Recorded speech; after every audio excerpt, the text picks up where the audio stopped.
नमस्ते, जय हिंद दोस्तों। Welcome back on the channel. मैं आपका टीचर रोहित धीमान स्वागत करता हूं आपका आज की इस वीडियो में। हम शुरू करने वाले हैं एग्रीकल्चर मैथ क्लास 11th का चैप्टर 17 एक्सरसाइज 17.3 के क्वेश्चन नंबर 6 का सॉल्यूशन देखेंगे। लेकिन उससे पहले क्वेश्चन को देख लेते हैं। क्वेश्चन में दिया गया है 7 सेंटीमीटर आधार की त्रिज्या तथा 12 सेंटीमीटर ऊंचाई के लंबवर्तीय शंकु का आयतन तथा संपूर्ण पृष्ठ ज्ञात करो। तो ज्ञात करेंगे, लेकिन उससे पहले जो कुछ दिया है वो लिख लेते हैं। हमें दिया है शंकु के आधार की त्रिज्या,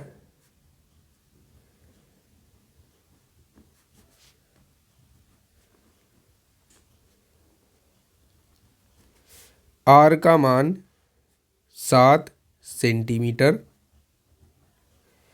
और हमें दिया गया है ऊंचाई इस शंकु की, जिसको हम एच से डिनोट करते हैं 12 सेंटीमीटर।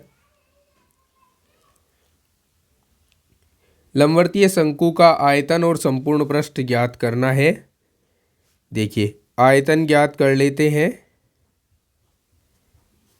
आयतन होता है 1/3 पाई आर स्क्वायर एच। 1/3 पाई का मान 22/7 रख लिया। आर का मान 7 है, चूँकि 7 आर का स्क्वायर है इसलिए 7 को 2 बार लिख देंगे गुणा में। और एच का मान 12 है। एक 7 से एक 7 और एक इस 3 से ये 4 डिवाइड हो जाएगा, 12 डिवाइड हो जाएगा 4 टाइम्स। अब हम 22 और 7 की गुणा करेंगे तो 22 सत्ते 154। फिर इसमें 4 की गुणा करेंगे तो कितना हो जाएगा, 4 चौक 16, 4 पंजे 20 और 1 21, 4 एकम 4 और 2 6, 616 घन सेंटीमीटर। ये आएगा आयतन। ठीक है। और हमें क्या चाहिए, इसमें हमें पूछा है संपूर्ण पृष्ठ। देखिए, संपूर्ण पृष्ठ के लिए किसी भी शंकु की तिर्यक ऊंचाई ज्ञात होनी चाहिए। तो हमें तिर्यक ऊंचाई नहीं पता है, तो अब हम सबसे पहले तिर्यक ऊंचाई ज्ञात करेंगे। तिर्यक ऊंचाई L बराबर, हमारे पास अगर R का मान और H का मान हो तो हम आसानी से L का मान ज्ञात कर सकते हैं इस फॉर्मूले से, h² प्लस r² से। ठीक है। R का मान 7 है, 7 का स्क्वायर प्लस 12 का स्क्वायर बराबर 7 का स्क्वायर हो जाएगा 49 और 12 का स्क्वायर हो जाएगा 144। और हम इसको अगर जोड़ लेते हैं तो 9 और 4 13, 4 और 4 8 और 1 9, 1 का 1 193 आ गया। अब हमें 193 का वर्गमूल ज्ञात करना है। कैसे ज्ञात करते हैं, चलिए सिखाता हूँ आपको वर्गमूल ज्ञात करना। तो ये मेरे पास 193 है, इसमें मैं राइट हैंड साइड से लेफ़्ट हैंड साइड की तरफ जोड़े बनाता चलूँगा। बाद में ये अकेला रह गया, इसको अकेला ही रहने दो। अब क्या करेंगे, हम ऐसी संख्या के बारे में सोचते हैं जिसको उसी में गुणा कराएं और वही संख्या आ जाए। तो यहाँ पर 1 एकम 1 हो गया, घटाया तो 0 बच गया और ऊपर से ये कपल नीचे लाए, ये 93 यहाँ पर लिख दिया। अब क्या होता है, जो ऊपर संख्या होती है उसका दुगना करके नीचे लिखना होता है। तो 1 का दुगना 2 हो गया। अब हम 2 के बगल में एक ऐसी संख्या चिपकानी है हमें जिससे 2 के बगल में उसे चिपकाएं और बनी हुई संख्या को उसी संख्या से गुणा करें और हमारे पास 93 या इसके आसपास की कोई संख्या आ जाए। तो ऐसा मुझे 3 सूझ रहा है। 3 यहाँ लिखता हूँ, 3 यहाँ लिखता हूँ और 3 की इसमें गुणा 9 आ गया, 3 दूनी 6 आ गया, 69 आ गया। ठीक है। अब 13 में से 9 गए, 4 बचे और इधर बचे हैं 8, 8 में से 6 गए, 2 बचते हैं। ठीक है। इस लाइन को आगे बढ़ाया, इस लाइन को पीछे बढ़ाया। अब इस संख्या का दोगुना करके यहाँ लिखना है 26। अब हमारे पास इधर है 26, इधर है 24, लेकिन हम 24 में 26 का पहाड़ा नहीं चला सकते, तो इसलिए हमें दशमलव का सहारा लेना पड़ेगा और यहाँ डबल ज़ीरो बढ़ाना पड़ेगा। हमेशा डबल ज़ीरो बढ़ाना है दोस्तों, क्योंकि आप वर्गमूल ज्ञात कर रहे हैं, न कि आप सिंपल भाग कर रहे हैं। क्योंकि सिंपल भाग अगर करेंगे तो आप केवल ज़ीरो बढ़ाएंगे, लेकिन यहाँ डबल ज़ीरो बढ़ाना पड़ेगा। अब हम सोचते हैं कि ये 2400 है और इधर 26 है, 26 के साथ ऐसी संख्या क्या लें कि उसे उसी से गुणा करने पर 2400 के अराउंड आ जाए। तो ऐसी संख्या मुझे 8 सूझ रही है। आप बार बार गुणा करके देख सकते हैं अगर आपको इस तरह एकदम से सुझाव नहीं आता है तो अठो अठे 64 हासिल 6 गए, 8 छिंग 48 और 6 54 हासिल 5 गए, 8 दूनी 16 और 5 21। तो ये 2144 हो गया और मैं यहाँ से आगे बढ़ूँगा भी नहीं। यहाँ कितना भी बचे मुझे कोई मतलब नहीं, मुझे केवल दशमलव के एक स्थान तक ज्ञात करना है इसको। हालांकि हम आगे भी ज्ञात कर सकते हैं, लेकिन इतना समय आपके पास एग्ज़ाम में नहीं होगा, तो इसलिए दशमलव के 1 या 2 अंक तक ही आप इसको ज्ञात करके अपना काम चला लें। तो हमारे पास ये L का मान आ गया है 13.8 सेंटीमीटर। अब हमें पूछा था संपूर्ण पृष्ठ, तो संपूर्ण पृष्ठ ज्ञात करने के लिए हम सूत्र का प्रयोग करेंगे। संपूर्ण पृष्ठ बराबर pi R L plus pi R square, ये सूत्र होता है। ठीक है, पाई आर कॉमन आ गया तो एल प्लस आर आ गया इधर।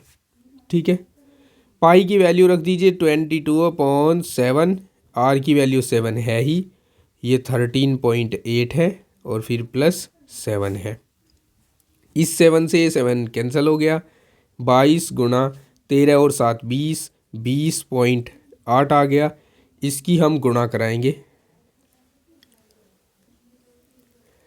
22 अट्ठे कितने होते हैं, 22 अट्ठे होते हैं 176, 176 का 6 आ जाएगा, 176 का 76 आ जाएगा, हासिल जाएगा 1। क्यों?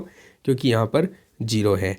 अब 22 दूनी 44, 44 और 1 45, और दशमलव यूज होगी एक अंक के बाद, तो आंसर होगा 557.6, ओ सॉरी 457.6, और यूनिट होगी वर्ग सेंटीमीटर।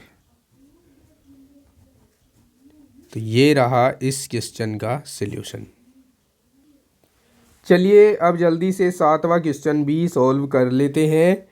यदि एक शंकु का व्यास 14 सेंटीमीटर तथा तिर्यक ऊंचाई 16 सेंटीमीटर है, तो शंकु का वक्र पृष्ठ ज्ञात कीजिए। देखिए, हमें शंकु का व्यास दिया है 14 सेंटीमीटर। यहाँ से त्रिज्या ज्ञात कर सकते हैं हम। त्रिज्या r मान लेते हैं, ये 7 सेंटीमीटर हो जाएगी। तिर्यक ऊंचाई हमें दी है, इसमें तिर्यक ऊंचाई L का मान 16 दिया है सेंटीमीटर में। वक्र पृष्ठ पूछा है तो बड़ा ही सिंपल क्वेश्चन है। शंकु का वक्र पृष्ठ ये होता है दोस्तों पाई आर एल, यानी 22/7 गुणा 7 गुणा 16।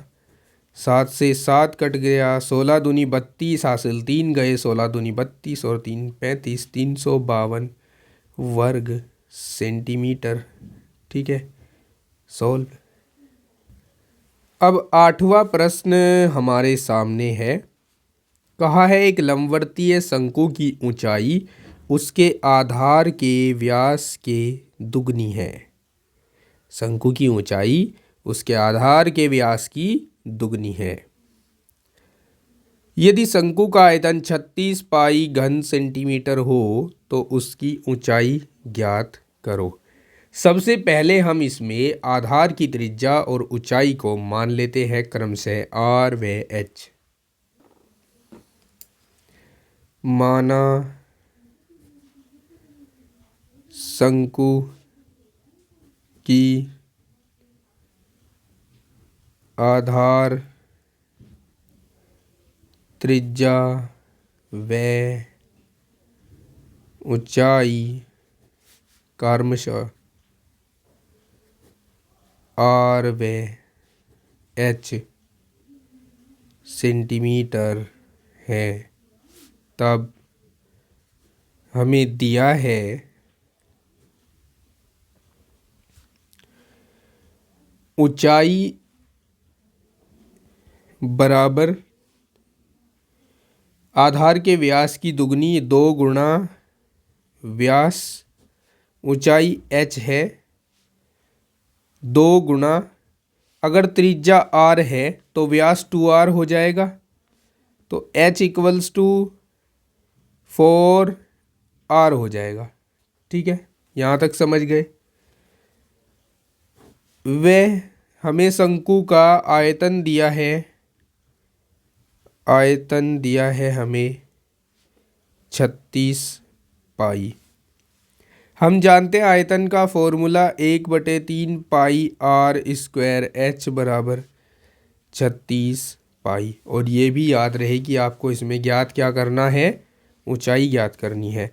तो आप यहाँ से r का मान h के पदों में निकाल लेंगे, ठीक है, और यहाँ पुट कर देंगे, या 1/3 पाई से पाई तो कैंसिल कीजिए, 1/3 गुणा r की जगह पर h/4 रखोगे, इसका स्क्वायर है, ऐसे ही स्क्वायर करोगे, इंटू h इक्वल्स टू 36। अब चलते हैं नेक्स्ट पेज पर।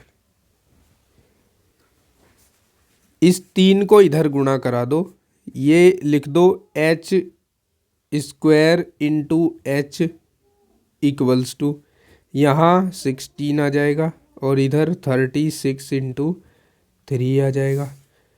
और हम क्या कर सकते हैं, इनको h³ लिख सकते हैं और इसको उधर ले जाकर हम 36 इंटू 3 इंटू 16 लिख सकते हैं। ठीक है, अब हम इन सबको गुणा तो नहीं कराएंगे क्योंकि इतने बेवकूफ़ हम हैं नहीं कि इतनी देर इस क्वेश्चन को करने में लगाएंगे। हम क्या करेंगे, सीधे से यहाँ पर एक फंडा यूज करेंगे। इधर h का क्यूब है, ये 16 है ना, अगर मैं इसको 2 इंटू 8 लिख दूँ तो 8 को मैं 2 का क्यूब लिख सकता हूँ। ठीक है, और इन दोनों को आपस में गुणा करा दूँ तो h³ equals to 36 into 6 into 8 लिख सकता हूँ, या मैं इस 36 को 6 इंटू 6 लिख दूँ और एक 6 ये है इंटू 8 लिख दूँ, या फिर इसको मैं लिख सकता हूँ h³ इक्वल्स टू 6 की कितनी घात हो गई, 3 घात हो गई, और 8 को किसकी घात 3 लिख सकते हैं, 2 की घात 3 लिख सकते हैं, तो मैं इसे ऐसा लिख दूँ। इसका मतलब हम इसे लिख सकते हैं 12 की घात 3, और h का मान तुलना करने पर आ जाएगा 12 सेंटीमीटर। इसका आंसर लिखकर चलते बनेंगे अगले क्वेश्चन की ओर। लेकिन अगले क्वेश्चन का सॉल्यूशन देखने के लिए आपको अभी देखिए स्क्रीन पर एक लिंक दिख रहा है प्लेलिस्ट का, ग्रीन कलर में। ये प्लेलिस्ट का लिंक टच करके आपको जाना होगा प्लेलिस्ट में, वहाँ आपको नेक्स्ट पार्ट मिल जाएगा।